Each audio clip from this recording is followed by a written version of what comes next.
तीन बेटियां हैं और कहती हैं बुढ़िया अपने तीनों बेटियन को बुलाए कहा कि ये बेटिया कहे माई का शिक्षा माई बिटिया कहे माई कई शिक्षा माई बिटिया और जब जाओ ससुरे में पद का लिहे परीक्षा माई का शिक्षा माई बिटिया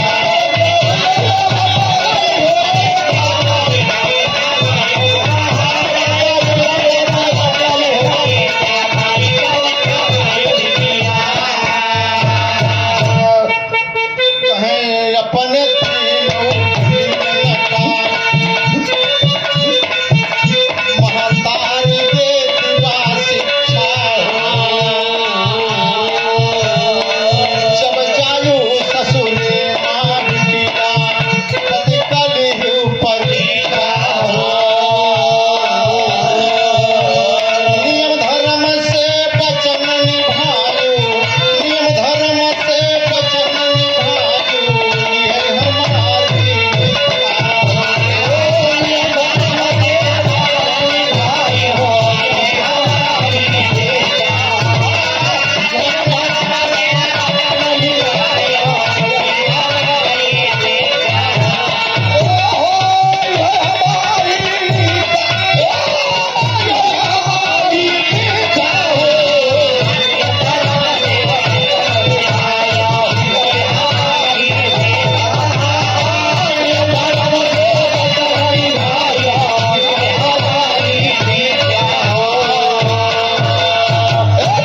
बाबूजी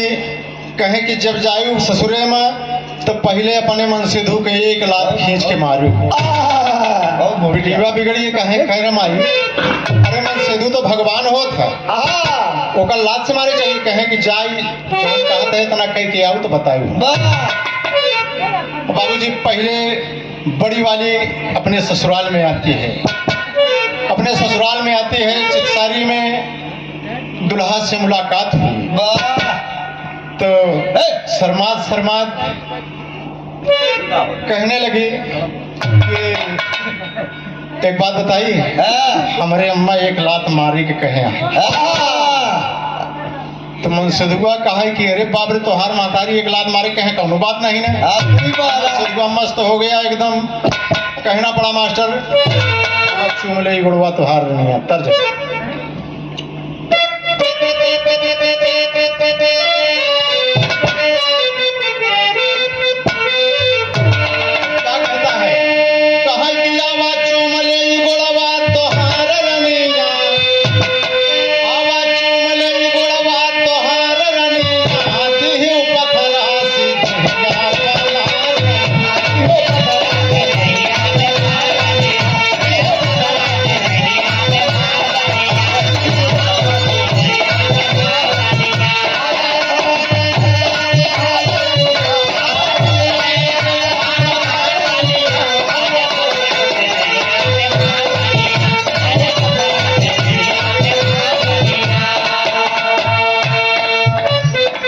इतना मेहर गो लंबा कहीं पिठिया पे नाही मोरे मुहवा पे मारा पिठिया पे नाही मोरे पिठिया पे नाही मोरे मुहवा पे मारा हमारे मुहे से निकल गोड़ बात मारा हमारे मुहे से निकल गोड़ बात मारा हमारे मुहे से निकल गोड़ बात मारा कहीं गोड़े लाग गई धूर गई झार गोड़े लाग गई धूर गई झार रनिया देह पथरा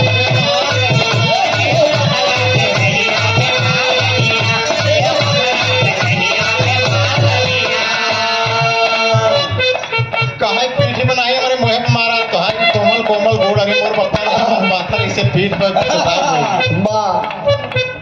बड़की गई बड़ी वाली गई वो एक लात मारे छोटी वाली गई वो एक लात मारे दोनों चुप्पे सही रहे जब तिसरकी वाली गई तो कहा कि ऐसा है कि हमारे महतारी के एक हुक्म बा कहे कि तू पहले पीछे निहुरा तो हम बताई जब पीछे निहुरा निहुरा ताकत रहेगी का कर दिया जैसे से लात हुआ इस बाबूजी कहा कि अरे बाप रे, अरे हम कल लाते से मारी, अरे मोर बप्पा रे, कभी को आल्हा का भाव देना पड़ा ना तो हर चरेगा मरदबा देखत दुल्हन के सहुरवा हथवा मली हले अपने डंडाए कबूखा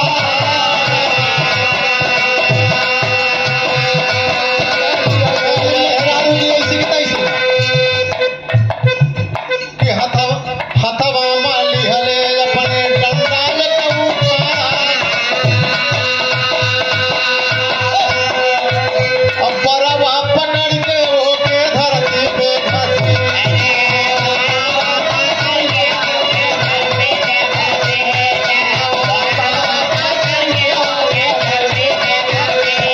छतिया पवोका में बहादुर चढ़ी जाए हो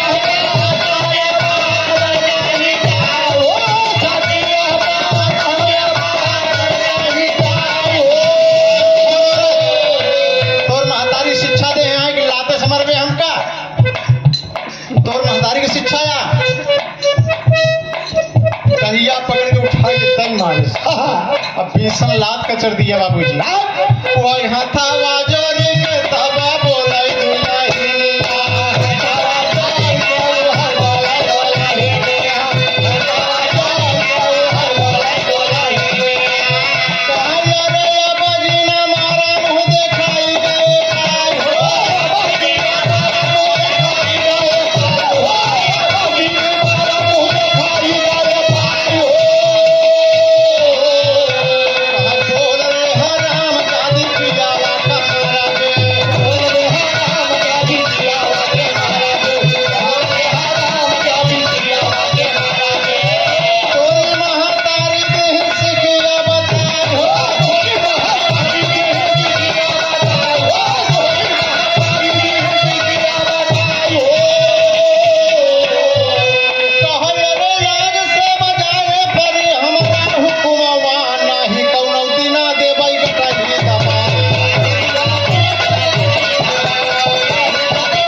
कहें आज से हमार हुकुम बजायो नहीं तो ये गटई दबाई दे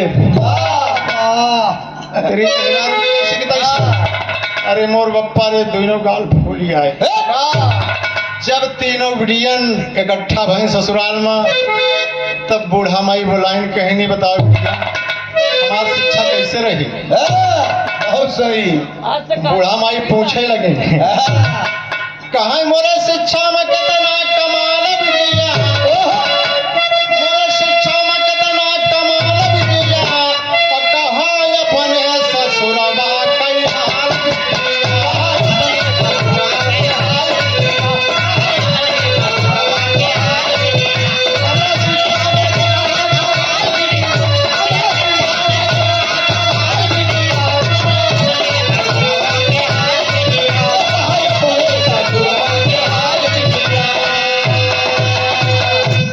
बड़ की कहा कि माई नीक रही शिक्षा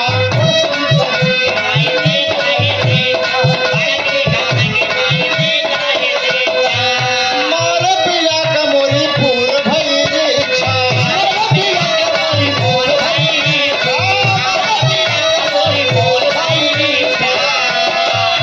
बूढ़ा सयागन भखियाल बिगिरा कहा अपने ससुरवा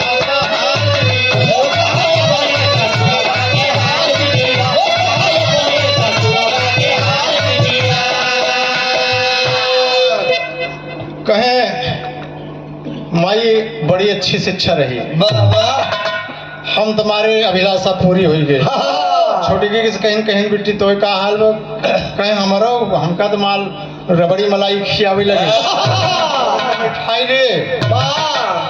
तिसरकी से पूछन कहीं बेटी वो गाल पकड़ के टोवर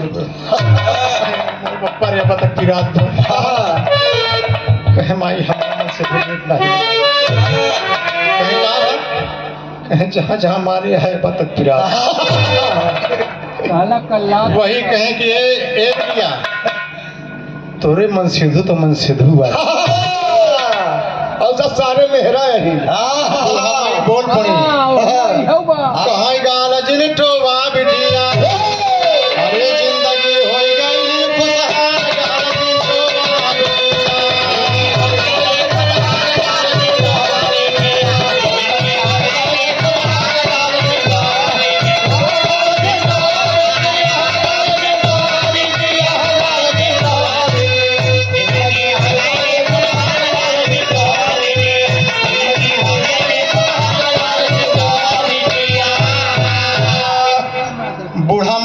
कहती हैं कि तोहरा पति तो मारता है बिटिया देवता के समान।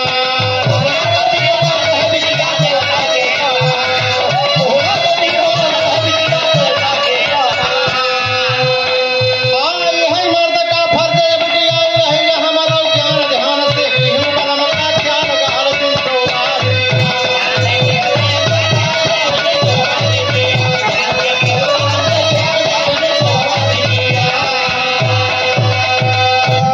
बूढ़ा मन नसीहत देते हैं कि तोहरे मन से दू तो भगवान के समान है। वो कहे तो रोज पूजा की हो उनका मन से दू में हर गुलम्मा है कहीं अलग हो जाए। अब तोरे मन से दू तो वो कहे रोज पूजा की हो बिटिया। सही माई कहे हाँ तो भगवान के रूप है गृहस्थी लेके चली कई दिन उनके मेहरारू कहे तो भियान अलग हो जाते भियान अलग हो जाए। कहें की बात कहें हाँ कहें कि नारी धर्म के बल पर सेवा रखो हमेशा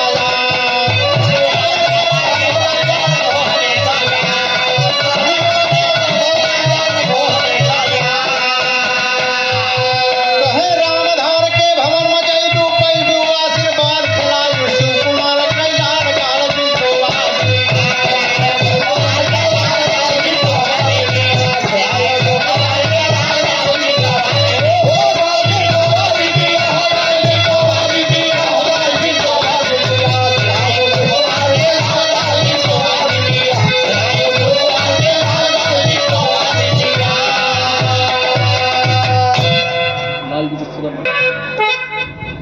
स्वामी गीतानंद